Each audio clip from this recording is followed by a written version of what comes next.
What does Chris have to say in Witney, Oxfordshire? Morning, Chris. Yeah, morning, Matthew. I like your programme, enjoy it. I thought Thomas made a lot of sense.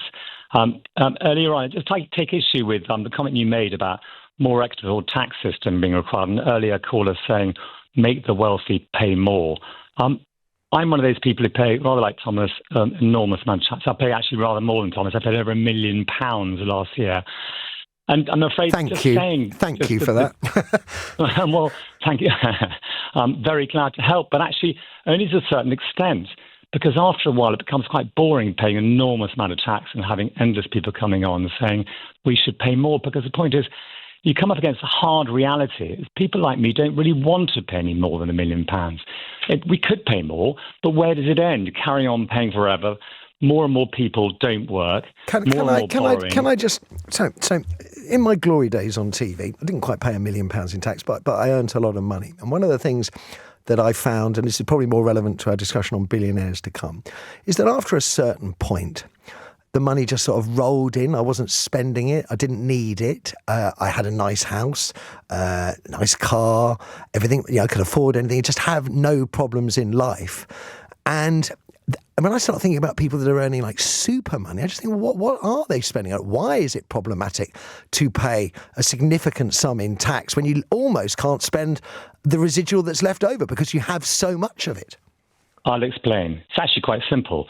What you're talking about is earning money. So once you're earning a lot of money, yes, you've got a nice house, you've got 2 cars, you've got lots of holidays, or you're earning even more. You don't actually need it. But for a businessman like me, who hasn't actually got a salary at all, and I don't even, so you're talking about your money you paid in tax through corporations?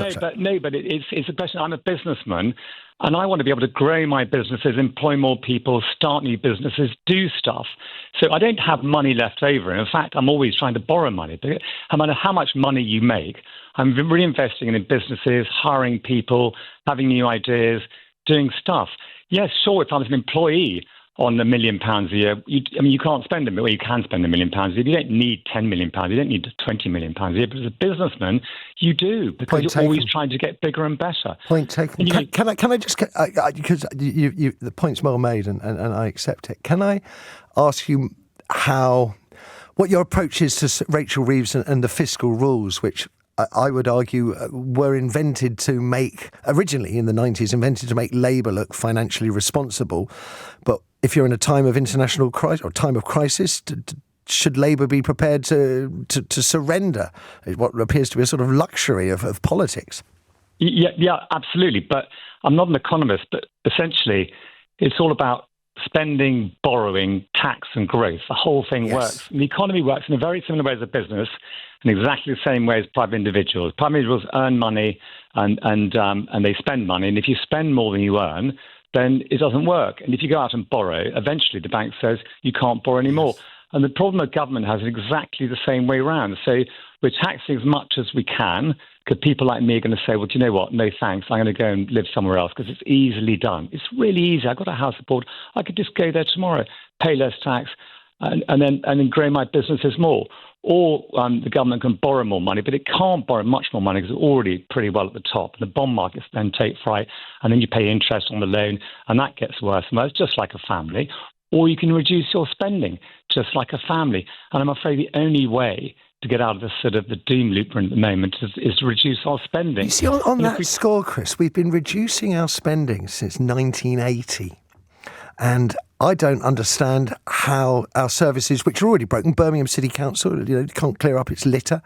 It's just, there are so many areas that are broken. I know quite a few disabled people. The idea that they are coining it in on benefits is just a total lie. It's a nonsense. But we have got people with enormous amounts of wealth who may not be doing it for growing businesses. They could be like Jeff Bezos, wasting it flying around in space for fun, while people like nurses in this country, through their taxes, make up the wages of Amazon workers. So it is not an equitable system. It could be more equitable. Well, that's what I'm saying. Okay, leave equity aside. Whether you think it's fair if somebody pays £1 million in tax, somebody pays no tax at all, that's up to you. But £1 million in tax is fair if it's relative to the earnings, isn't it? It's all relative. £1 million in tax sounds like a lot of money compared to somebody who pays nothing. But if it's £1 million tax on £100 million of income, it's nothing equally. But that's not really the issue. This is what I'm trying to explain. It's not the issue, because it comes up against reality. Because yes, you may think it's fair or unfair. It doesn't matter. Yes, it's fair. Let's go and somebody's got £1 billion. Let's go and take 100 million. Whatever you think about it. But the reality is that you won't be able to, because he's going to go. That's the point. It doesn't matter whether you think it's right or wrong. They say they're going to go. Or not. They say they're going to go. And I have to say, I'm very much with those brothers and sisters listening now who feel that if people who don't want to spend their money in this country just sit on it, want to leave this country because they don't pay any tax, well, good luck to them. Bye. Enjoy your life. Because you're not really contributing to the problem here in the UK. That's the issue. We need to liberate that cash. We need to fund a war effort. And so far, the only thing I can see on the agenda is going after people who are in danger of urinating themselves, the disabled, which doesn't seem like much of a plan to me. But I do appreciate that very strong line, Chris, about using the money to grow business, because the backdrop of all of this conversation is that the entire Labour programme, regardless of Putin and Ukraine, the entire Labour programme was going to be funded by growth, and that growth at present is non-existent. And perhaps Chris is right. There's maybe not enough incentive for growth with so much being taken away in tax. I don't know. You keep going on about raising tax, but the point about raising tax is it reduces demand in the economy, and therefore growth will be less likely. And Britain and capitalist countries are based in demand. So just slow down a bit. So just all I hear from people with this point of view is basically the poorest people in the country can continue to contribute, but the wealthiest shouldn't be asked to pay any more. No, actually, that's a brilliant point. But my counter to that is, why don't you also look at the middle class and people? Look, our standard of living in Britain for most people is reasonable. So can't they just pay a bit more tax as well? We're not. But why not the super rich? Why are they immune? Why are they immune? Matthew, we can all take responsibility. I'm from a poor country. Okay, Diana, so we can all take responsibility, but you don't want the rich to. Yeah, but I'm just asking, when are you going to mention the rich? I do. But the point is, it's not about fairness. It's about practicality. A lot of people in this country could afford to pay more tax, and they'd still be living reasonably well. The royal family, for example. My family? No, the royal family that only pay tax if they want to. But I think we as a country as a whole need to take more responsibility and say we will pay more tax. Well, I'm suggesting it. So why don't the royal family pay more tax? Why don't the super rich pay more tax? But that doesn't exclude that middle class people can pay more as well. But we're already under the highest tax burden.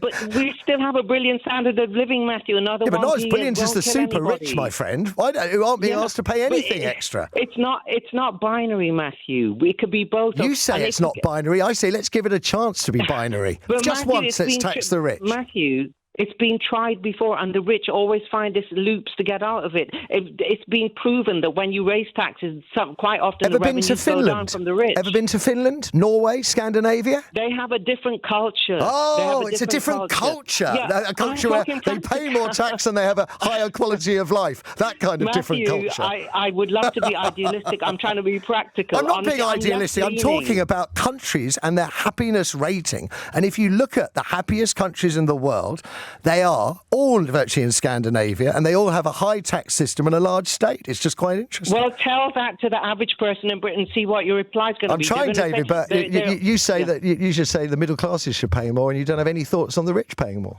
I do, but the difficulty with them is they have all these accountants to get them out of paying, and therefore it's very hard to get that money from them. So it's hard, so we don't try?